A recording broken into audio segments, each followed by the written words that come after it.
ये है cellular jail की कोठरी नंबर 52, जहां भारत के महान स्वातंत्र सेनानी वीर सावरकर को 10 सालों तक रखा गया था और उन्होंने जीते जी नर्क का अनुभव किया था। 50 साल के कारावास की सजा सुनाकर अंग्रेजी हुकूमत ने जब वीर सावरकर को सेलुलर जेल में भेजा, तब उन्हें देखकर वहां का जेलर डेविड बैरी बोला, इस कायनात में एक ईश्वर है जो स्वर्ग में रहता है, लेकिन पोर्ट ब्लेयर में 2 ईश्वर हैं, एक स्वर्ग वाला ईश्वर और दूसरा मैं। यहाँ बैरी जिस पोर्ट ब्लेयर की बात कर रहा था वो थी अंडमान की राजधानी, जहां मौजूद थी काला पानी जेल, दूर सुदूर टापुओं पर बना एक ऐसा कारागार जिसे धरती पर मौजूद नर्क कहा जाता था। 20वीं सदी में जब देश में आजादी का आंदोलन अपने चरम पर था, तभी अंग्रेज क्रांतिकारियों को पकड़कर काला पानी यानी सेलुलर जेल में डाल देते थे। यहाँ उन्हें इतनी अमानवीय यातनाएं दी जाती थी कि वे हर दिन मौत की दुआ मांगते थे। लेकिन विडंबना यह थी कि जो कैदी मरना चाहते थे उन्हें तड़पा तड़पा कर जिंदा रखा जाता था और जो जिंदा रहना चाहते थे उन्हें तिल तिल कर मारा जाता था। कहा जाता है कि आजादी की लड़ाई के दौरान करीब 80,000 कैदियों को काला पानी जेल भेजा गया था। इनमें से केवल 30,000 कैदी ही जिंदा लौट पाए। बाकी 50,000 कैदियों का क्या हुआ, यह आज भी एक गहरा रहस्य बना हुआ है।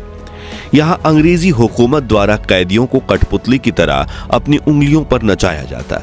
दिन भर उनसे कठोर मेहनत करवाई जाती और जो कैदी काम पर ना जा पाए उसे कोड़ों से पीट पीट कर मरने के लिए छोड़ दिया जाता। लेकिन कैसी थी काला पानी में कैदियों की दिनचर्या? अंग्रेजों ने इस जेल का निर्माण समुद्र के बीचों बीच मौजूद सुदूर टापू पर क्यों किया? इस खौफनाक जेल को काला पानी क्यों कहा गया? और कैसे काला पानी जेल में कैद एक कैदी ने भारत में ब्रिटिश हुकूमत के वायसराय लॉर्ड मेयो को मौत के घाट उतार दिया था? जानने से पहले हर भारतीय वीडियो को लाइक करके कमेंट बॉक्स में जय हिंद जरूर लिखें।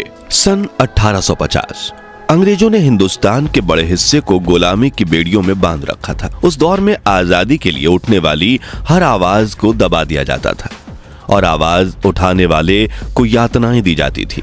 लेकिन 1857 में अंग्रेजों के खिलाफ एक बड़ी आवाज उठी। यह था हमारा पहला स्वतंत्रता आंदोलन, जिसे दबाने के लिए अंग्रेजों ने क्रांतिकारियों की बड़े पैमाने पर धरपकड़ शुरू कर दी। तब उन्हें या तो फांसी पर लटका दिया जाता था या फिर तोप के मुहाने पर बांधकर उड़ा दिया जाता था। लेकिन धीरे धीरे क्रांतिकारियों की संख्या पहले दर्जनों में पहुंची और फिर हजारों में। तो इतने बेकसूरों को मौत के घाट उतारना अंग्रेजों के लिए अब संभव नहीं था। इसलिए उन्होंने हजारों क्रांतिकारियों को कैदी बना लिया और विद्रोह के डर से उन्होंने इन कैदियों को इंडिया मेनलैंड से दूर भेजने की ठानी और इसके लिए चुना गया अंडमान द्वीप। 10 मार्च 1858 के दिन ब्रिटिश हुकूमत ने तकरीबन 1000 क्रांतिकारियों को जहाज में बैठाकर पहली बार अंडमान और निकोबार द्वीप की तरफ रवाना कर दिया। कई दिनों के थका देने वाले सफर के बाद जब कैदी वहां पहुंचे तो चारों तरफ समंदर के वीराने में मौजूद छोटे जंगली टापुओं को देखकर उनके होश उड़ गए। अंग्रेजी हुकूमत ने चारों तरफ पानी से घिरे अंडमान के एक खूबसूरत आइलैंड को धरती के नर्क में बदल दिया। मगरमच्छ, सांप, बिच्छू और कीड़े मकोड़ों से घिरे इस द्वीप को बीमारियों का घर माना जाता था और यहाँ से भागने का कोई रास्ता मौजूद नहीं था और ये कैद कहलाई काला पानी की सजा। कहा जाता है कि इस सजा से बेहतर तो मौत होती थी। जो इसे देख ले वो रूह तक कांप जाता था और जो इसे पा जाए वो मौत का डर भूल जाए। यहाँ सबसे पहले ब्रिटिश अधिकारियों के लिए कैदियों से जंगलों की कटाई करवाई गई और कमरे बनवाए गए। इस प्रक्रिया में कैदियों को अनगिनत कठिनाइयों का सामना करना पड़ा। कैदी मलेरिया जैसी गंभीर बीमारियों से संक्रमित होकर अपनी जान गंवा बैठे। वहीं कई को जहरीले सांपों और बिच्छुओं ने काट लिया, जिनका परिणाम अक्सर मौत होता था। कुछ कैदियों की जान इन द्वीप के कठोर और प्रतिकूल वातावरण के कारण चली गई। इन कैदियों से अंडमान की राजधानी पोर्ट ब्लेयर में पहली जेल का निर्माण करवाया गया, जिसमें छोटे छोटे कच्चे घर बनाए गए थे। लेकिन जैसे जैसे कैदियों की संख्या बढ़ी, ब्रिटिश हुकूमत ने 1890 तक यहाँ और अधिक कैदियों को भेजना शुरू कर दिया। इसी वजह से 1896 में अंग्रेज सरकार ने एक नई जेल बनाने का निर्णय लिया। इस जेल को सेलुलर जेल का नाम दिया गया, जिसे बाद में काला पानी जेल के नाम से भी जाना गया। लेकिन इसका नाम काला पानी ही क्यों पड़ा? तो इसके पीछे भी एक दिलचस्प कहानी है। दरअसल उस समय हिंदू समाज में यह धारणा प्रचलित थी कि समुद्र यात्रा करने से व्यक्ति का धर्म भ्रष्ट हो जाता है। ऐसे लोगों को समाज से बाहर कर दिया जाता था। इस मान्यता के कारण समुद्र के पानी को काला पानी कहा जाता था और इसी वजह से अंडमान के इस कैद को काले पानी की सजा का नाम दिया गया। अब सवाल उठता है, काला पानी जेल का निर्माण कैसे हुआ? तो शुरुआत में अंग्रेज अधिकारियों के लिए आवास, कमिश्नर हाउस, चर्च और कॉन्फ्रेंस रूम जैसी सुविधाओं का निर्माण करवाया गया। इसके बाद मुख्य सेलुलर जेल कॉम्प्लेक्स बनाने का काम शुरू हुआ। जेल के बीचों बीच एक बड़ा टावर बनाया गया जहां गार्ड के लिए खड़े होने की जगह और एक घंटा लगा हुआ था। यह घंटा किसी भी गड़बड़ी की स्थिति में बाकी अधिकारियों को सतर्क करने के लिए इस्तेमाल किया जाता था।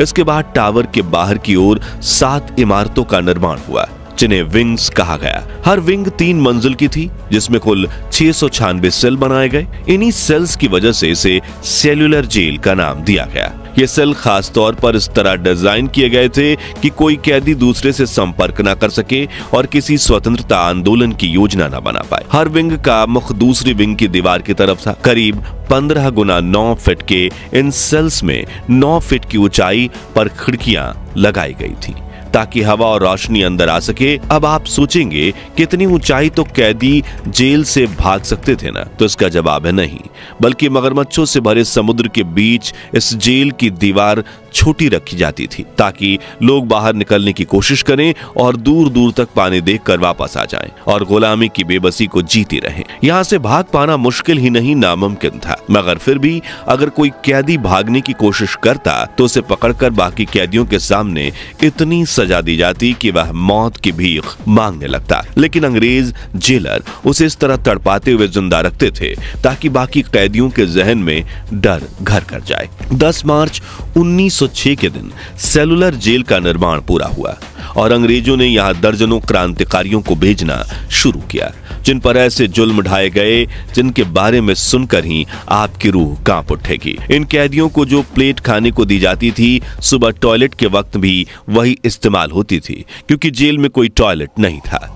यहाँ कैदी महीने तक नहीं नहाते थे क्योंकि नहाने के लिए पानी की कोई व्यवस्था नहीं थी और पीने का पानी इतना गंदा होता था कि वो पानी पीकर ही हजारों कैदी बीमारियों का शिकार हो गए और मारे गए। और बात करें खाने की, तो इस जेल में कैदियों को खाना सिर्फ जिंदा रहने के लिए ही दिया जाता।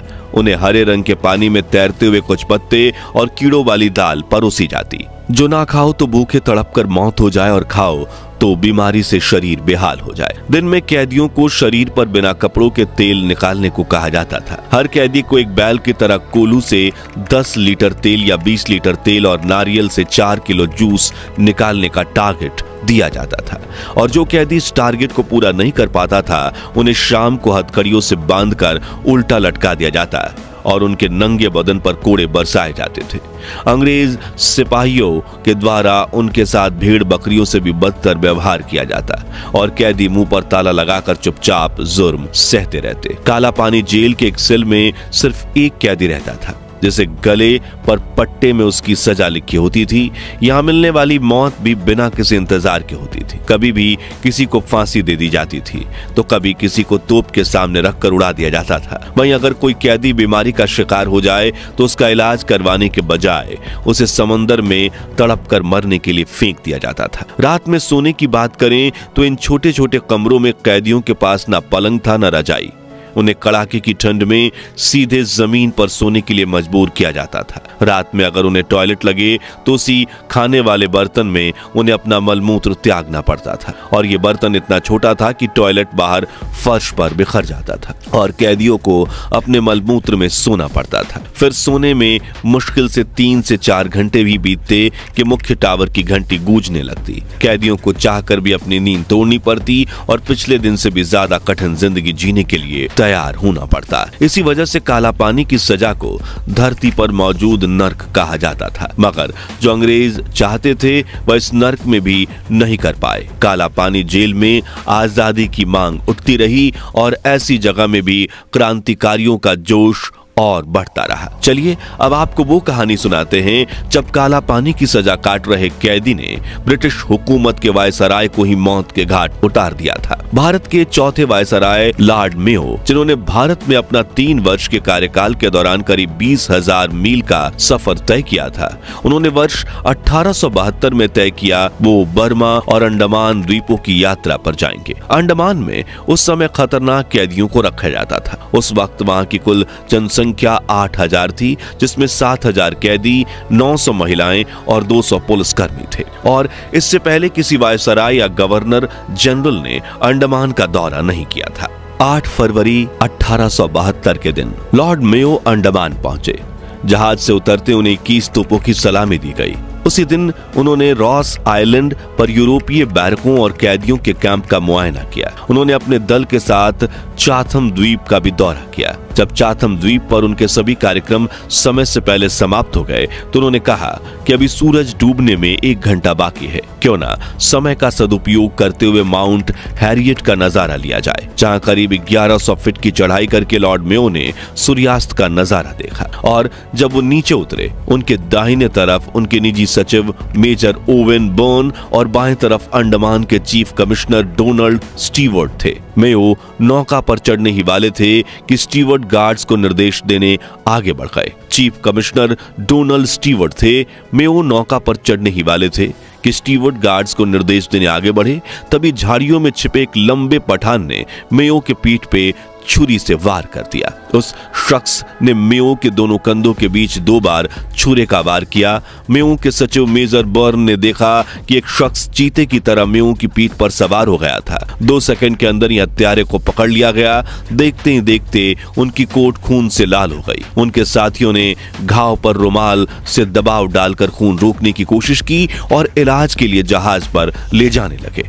लेकिन नाव में सवार होकर जहाज तक पहुंचने के रास्ते में ही लॉर्ड मेयो ने दम तोड़ दिया और उनके आखिरी शब्द थे, मेरे सिर को ऊपर उठाओ। लॉर्ड मेयो को मौत के घाट उतारने वाले शख्स का नाम था शेर अली, जो काला पानी में आजीवन कारावास की सजा भुगत रहा था। और लॉर्ड मेयो की हत्या के जुर्म में 11 मार्च 1872 के दिन शेर अली को वाइपर द्वीप पर फांसी पर लटका दिया गया। इसी घटना के बाद अंग्रेजों ने इस द्वीप पर सेलुलर जेल बनाने की परियोजना पर विचार किया। आखिर में इस जेल के अंत की बात करें तो वीर सावरकर यहाँ 10 साल कैद रहे। उन्होंने यहीं से ब्रिटिश हुकूमत के खिलाफ अनेक आंदोलन किए, जिनके बाद महान क्रांतिकारी महावीर सिंह को भी काला पानी जेल में डाला गया, जिन्होंने जेल में हो रहे अमानवीय अत्याचारों के खिलाफ भूख हड़ताल शुरू की। अंग्रेजों ने इसे खत्म करवाने के लिए उन पर भारी जुल्म किए, लेकिन महावीर ने हार नहीं मानी। आखिरकार अंग्रेजों ने उनकी हड़ताल तोड़वाने के लिए उनकी नाक और मुंह में पाइप के जरिए जबरदस्ती दूध डालने की कोशिश की।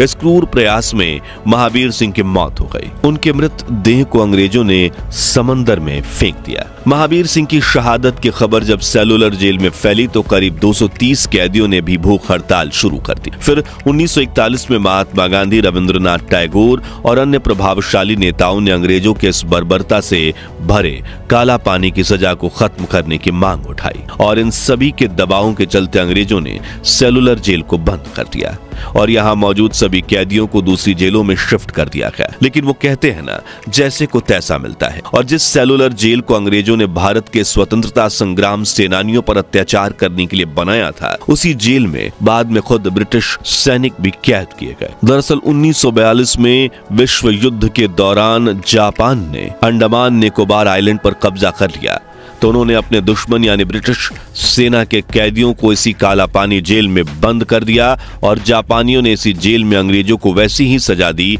जैसे अंग्रेज बाकी भारतीयों को देते थे। तो आज के लिए बस इतना ही।